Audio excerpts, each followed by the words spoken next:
اعوذ باللہ من الشیطان الرجیم، بسم اللہ الرحمن الرحیم۔ پیارے دوستو، چاند رات کو لیلۃ الجائزہ کہا جاتا ہے۔ حدیث مبارکہ میں اس رات کو لیلۃ الجائزہ، انعام کی رات سے پکارا گیا ہے، جس میں ایمان کے ساتھ ثواب کی نیت سے عبادت کرنے والوں کے لیے بڑی سعادتیں اور خوشخبریاں ہیں کہ جو اس ماہ مبارک میں اپنی عبادات اور روزوں سے اس ماہ مقدس کی برکات و فضائل سے فیض یاب ہوئے، اللہ کی رحمت اور مغفرت کو اپنے لیے برحق بنایا، جہنم سے خلاصی کا پروانہ حاصل کیا اور یوں اللہ تبارک و تعالیٰ کی تجلیات، انوارات اور انعامات کے حقدار ٹھہرے۔ لیلۃ الجائزہ پر فرشتوں میں بھی خوشی کی دھوم مچی ہوتی ہے اور اللہ تعالیٰ ان پر تجلی فرما کر دریافت فرماتا ہے، اس مزدور کی اجرت کیا ہے جس نے اپنی مزدوری پوری کر لی؟ تو فرشتے عرض کرتے ہیں کہ اسے پوری جزا اور اجرت ملنی چاہیے۔ اس پر اللہ تعالیٰ ارشاد فرماتا ہے، فرشتوں تم گواہ رہو، میں نے امت محمد صلی اللہ علیہ وآلہ وسلم کے روزے داروں کو اجرت دے دی، یعنی روزے داروں کو بخش دیا۔ پیارے دوستو، اسی رات کو مسجد اقصیٰ میں جب شوال کا چاند نظر آیا تو لوگوں نے شکرانے کے نفل ادا کیے اور غزہ میں رہنے والے فلسطینی بھائیوں کے لیے دعائیں بھی کی تھیں، جو اس وقت سب سے مشکل حالات کا سامنا کر رہے ہیں۔ پیارے دوستو، مسجد اقصیٰ میں وہ رات بڑی ہی روشن رات تھی۔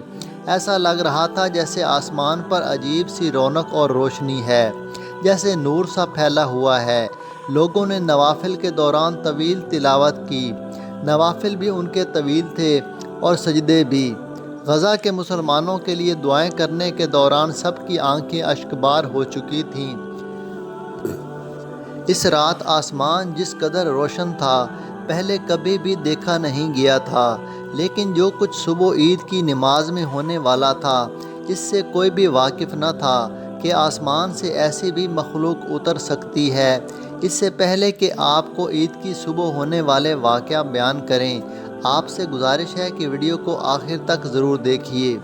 پیارے دوستو، عید کی صبح تمام فلسطینی مسجد اقصیٰ میں پہنچ گئے تھے۔ عید کی نماز کی تیاریاں شروع ہو چکی تھیں۔ امام صاحب بھی عید کی نماز کے لیے آنے والے مردوں کے ساتھ مصافحہ کر رہے تھے۔ آج مسجد اقصیٰ میں ایک عجیب سی رونق کا احساس ہو رہا تھا۔ ایسا لگ رہا تھا کہ برسوں پرانی رونقیں لوٹ آئی ہوں، لیکن وجہ کسی کو بھی سمجھ نہیں آ رہی تھی کہ ایسا کیوں محسوس ہو رہا ہے۔ حالانکہ یہودی فوجیوں کی پہرے داری ابھی بھی مسجد اقصیٰ کے صحن میں تھی۔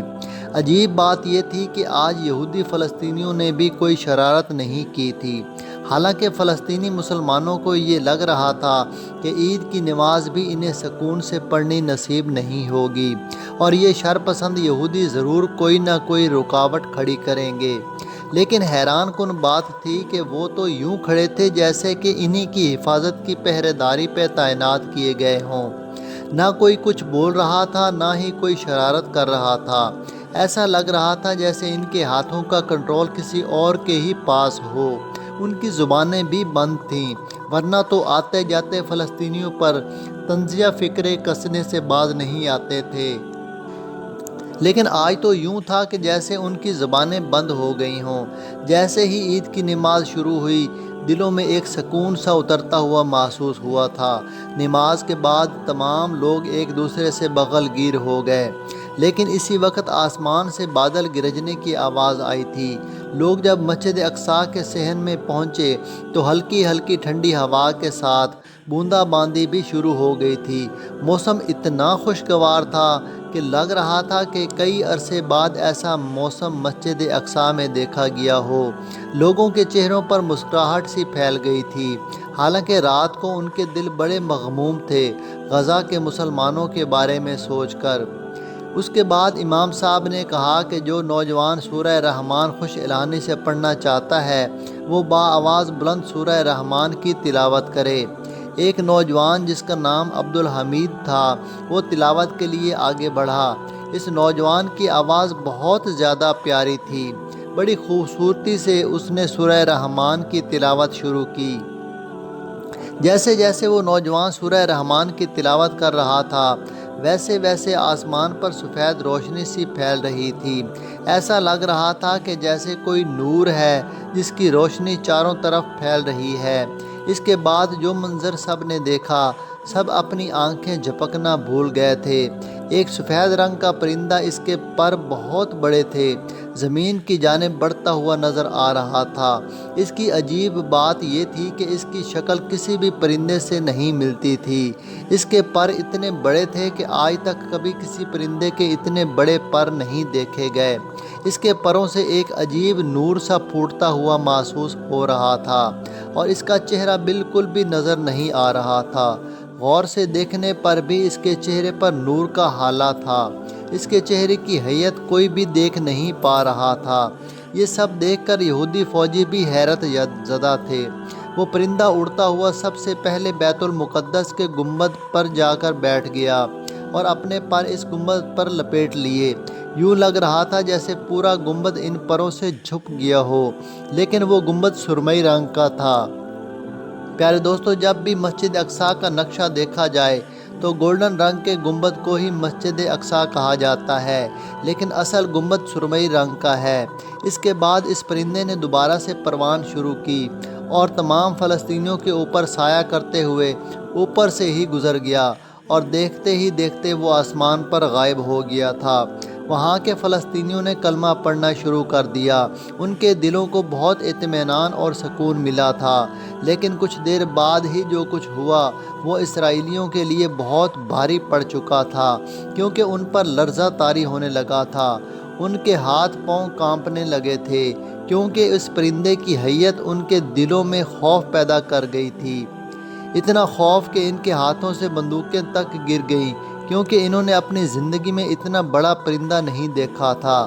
لیکن مسلمان جانتے تھے کہ یہ اللہ کی طرف سے کوئی نوری مخلوق تھی جو مسلمانوں کو تسلی دینے کے لیے آئی تھی کہ اللہ کی مدد بے شک ان کے ساتھ ہوگی۔ لیکن اس پرندے کی دہشت نے یہودیوں کی ٹانگیں تک کانپنے پر مجبور کر دی تھیں۔ ان کے دل اس قدر تیزی سے دھڑک رہے تھے کہ جیسے پھٹ کر باہر آ جائیں گے۔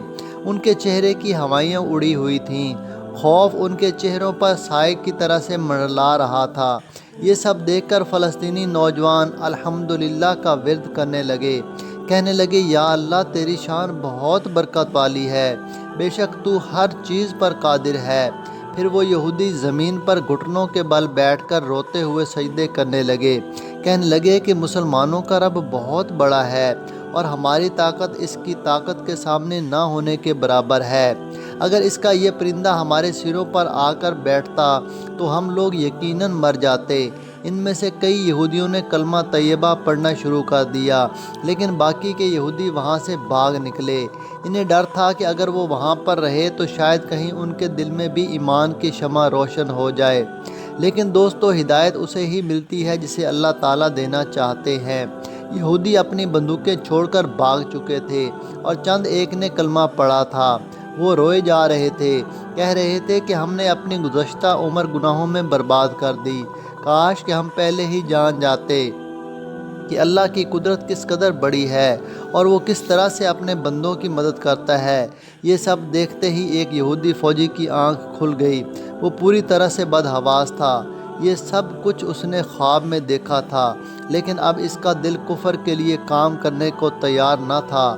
اس نے فوراً سے مسجد اقصیٰ میں آ کر کلمہ پڑھ لیا اور مسلمان ہو گیا، کیونکہ جو خواب اس نے دیکھا تھا اسے فراموش نہیں کر سکتا تھا۔ اللہ تعالیٰ ہی دلوں کی دنیا کو پلٹنے پر قادر ہے۔ ہم کو اللہ تعالیٰ صراط مستقیم پر چلنے کی توفیق عطا فرمائے، آمین۔ کمنٹ میں آمین لکھ کر چینل کو سبسکرائب کر دیں۔ شکریہ۔